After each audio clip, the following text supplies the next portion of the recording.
Jack, oh my god. I'm so excited that we're actually doing it this time. No, stop! You guys gotta be safe. Have you ever heard about barrier contraceptives? What's a contraceptive? A contraceptive is a device used to prevent pregnancy or STIs. Oh, so a barrier contraceptive is a device used to block the sperm's access to a woman's uterus or to prevent STIs? Exactly. You guys can't just risk changing your lives forever. You gotta know at least one type of contraceptive barrier. What if one of you gonna get pregnant?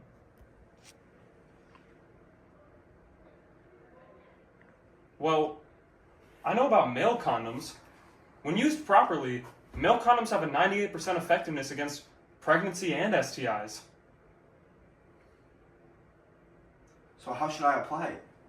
Oh, well, it's actually really simple. All you need to do is take a condom and unravel it onto an erect penis. You know what? I'll show you right now. Here.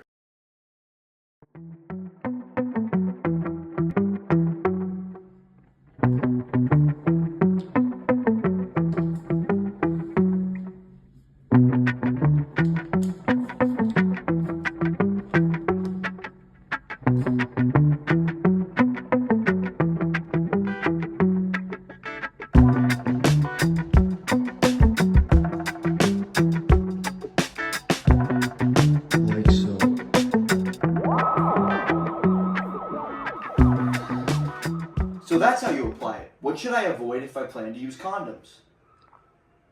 Well, first of all, do not unpackage the condoms with anything sharp, like knives, scissors, katanas, or teeth. Also, you may have an allergy on latex, or anything else contained in the condom. If that's the case, skip forward to the video to see other means of birth control.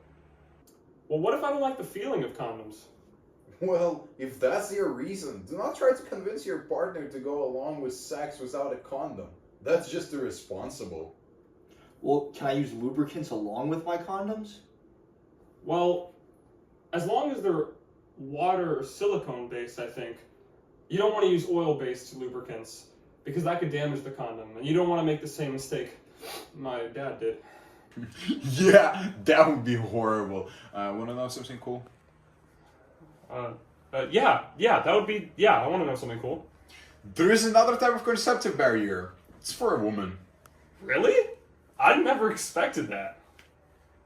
Don't be misogynistic. It's called internal condom. Well, how are they applied? Well, using your finger, push the inner ring up until it reaches your cervix. And before engaging in a sexual intercourse, make sure that the condom is not twisted. Also, when you're gonna try to remove it, gently twist the outer ring and pull it out of the vagina. Wow, George. How can you be so educationally uncomfortable, yet insightful at the same time?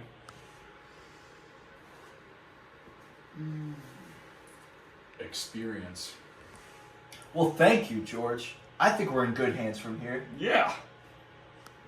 Alright guys, well, I guess you learned a lot about contraceptive barriers, but there is a lots of types of them in the world. That's gonna be your homework. Go and learn about them. Alright. Absolutely. Yeah. Are we ready now? I think we are. Yes!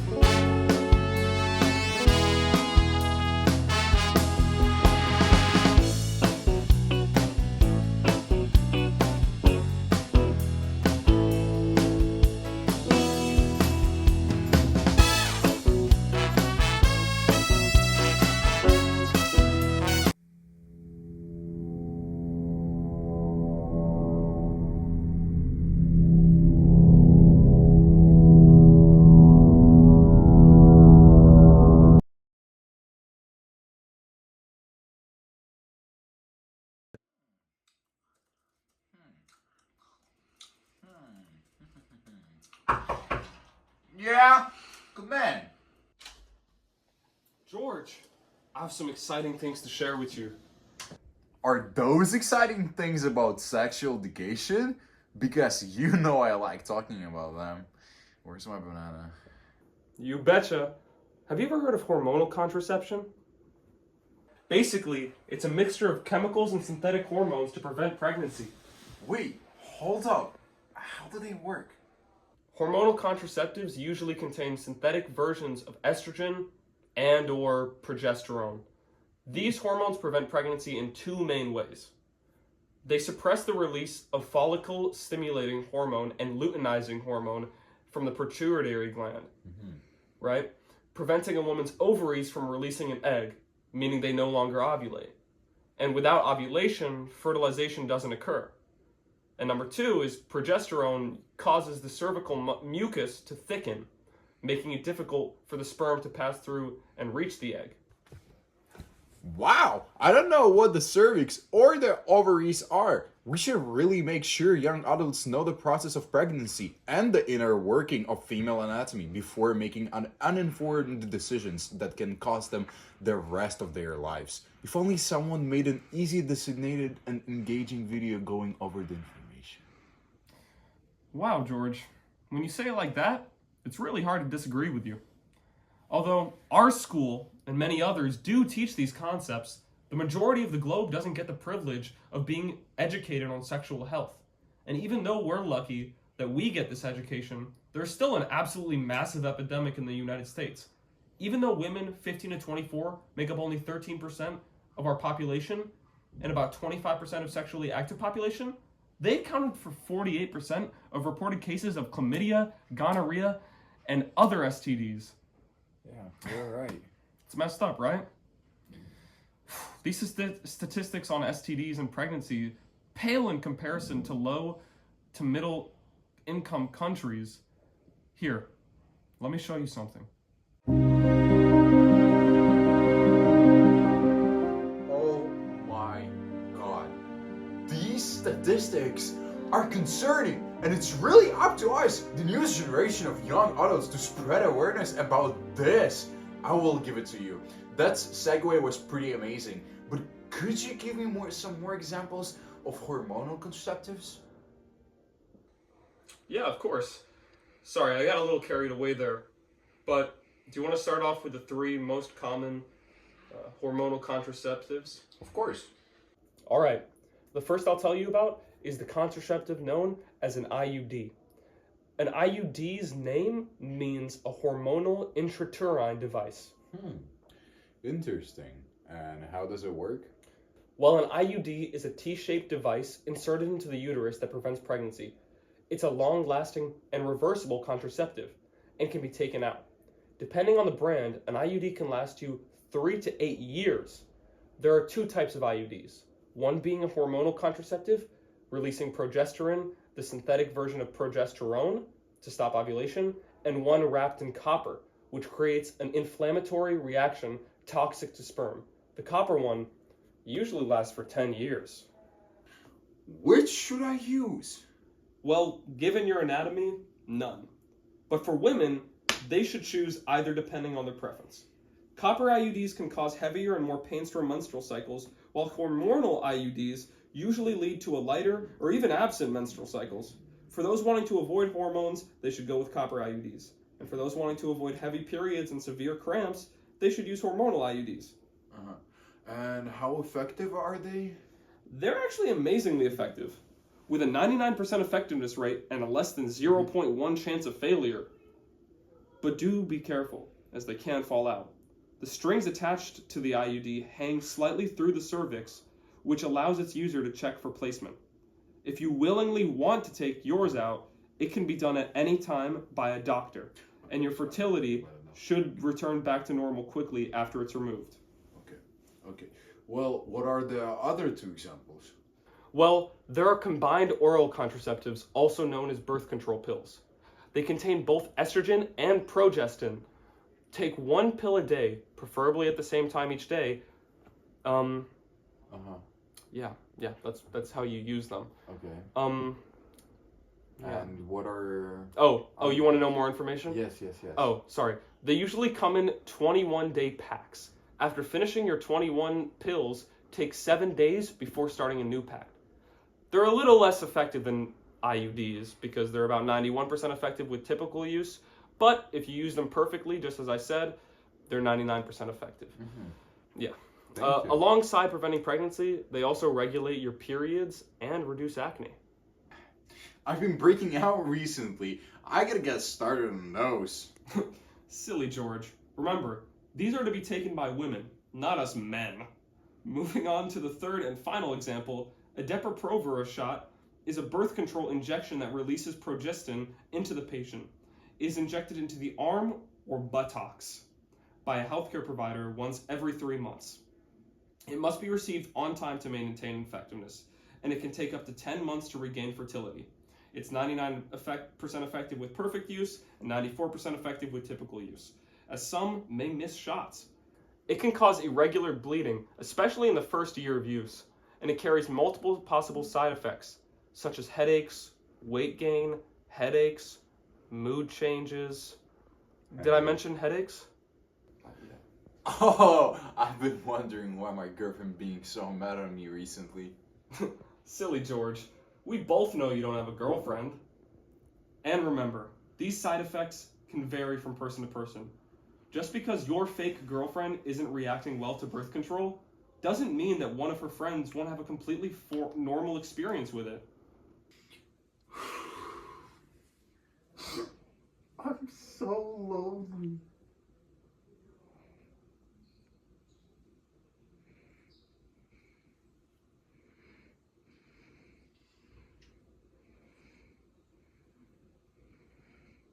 Yeah.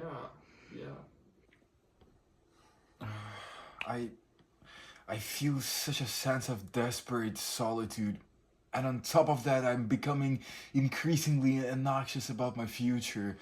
All of these contraceptive methods are amazing and useful, but none of them are absolutely guaranteed to work. Is there any way I could avoid STIs and pregnancy entirely?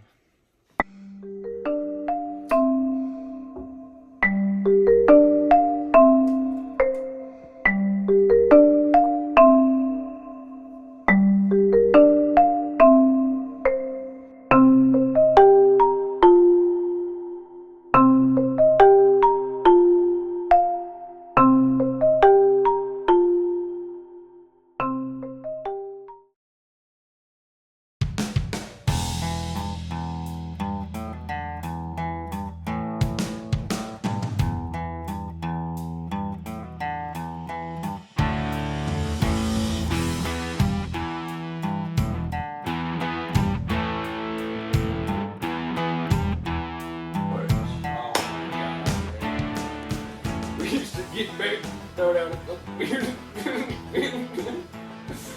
Oh my god, that was amazing. Oh my, ain't nothing like that, man.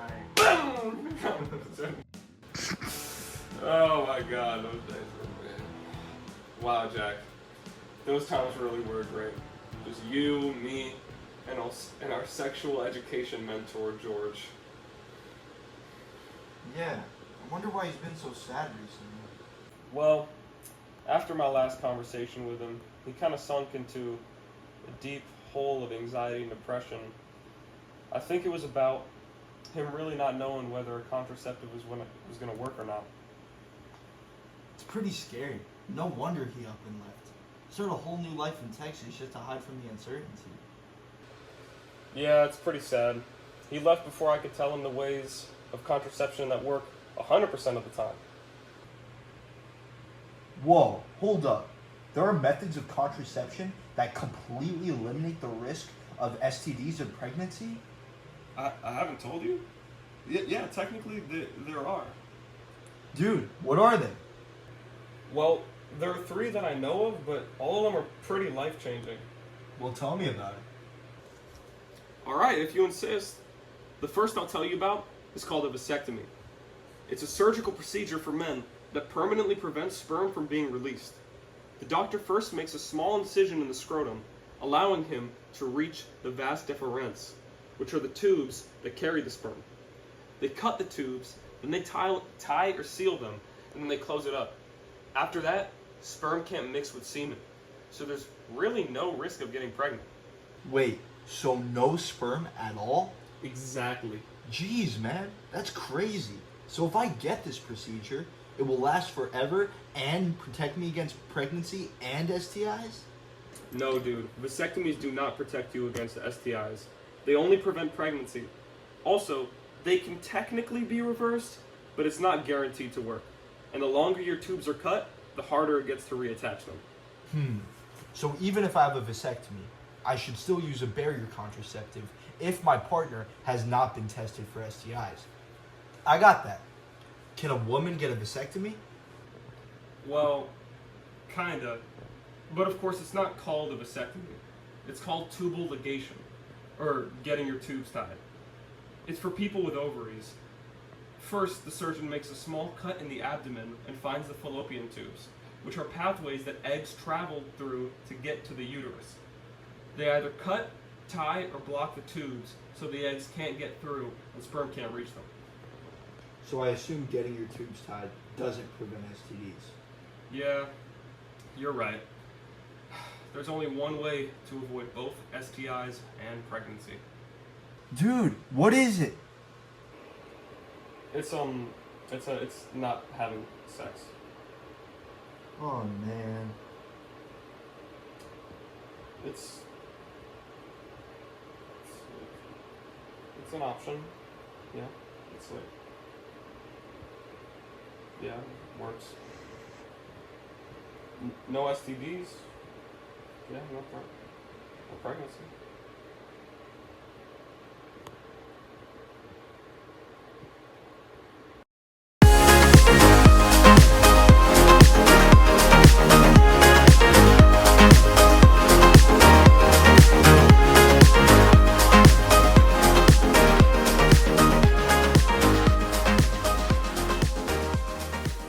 Hi, my name is Wilder Leibovich, and I have a script for this section, so I'm just going to read it. What you just saw is the first video uploaded to this YouTube channel, but hopefully not the last. My goal is to create a platform for future students to share their creations and projects they make in EF Academy's Innovation and Impact program. Think of this video as a test run, as in this was simply a concept for future uploads. I want to have this channel filled with animations, mini documentaries, I don't know, personal stories, interviews, podcasts, whatever type of video you could think of, you could possibly imagine. That's what the script says. All these videos would be aimed at educating students around the globe, and hopefully these videos will be much better than this one. I'd actually like to go a little bit more into that. For next year, my project, or at least I hope my project will be, assuming that this video isn't taken down and the channel isn't taken down, I hope that my project will be overseeing the creation of new videos, meaning I would recruit some groups, some innovation and impact groups that want to do something creative, like make an animation, podcast, mini documentary, anything, and then provide them with a rubric for exactly, what competencies they would have to hit and how to do that, what they should be talking about. So let's say someone's making an animation about cyberbullying, right? What I would do from there is I would, first of all, if they needed any help with, let's say, editing or anything like that, of course I'm not, as you can see, I'm not spectacular at it, but I know how to do it, so I could help. But primarily, I would be telling them, hey, so you're good for the rest of the year, just make sure you don't have any bad words, or, just rules like that.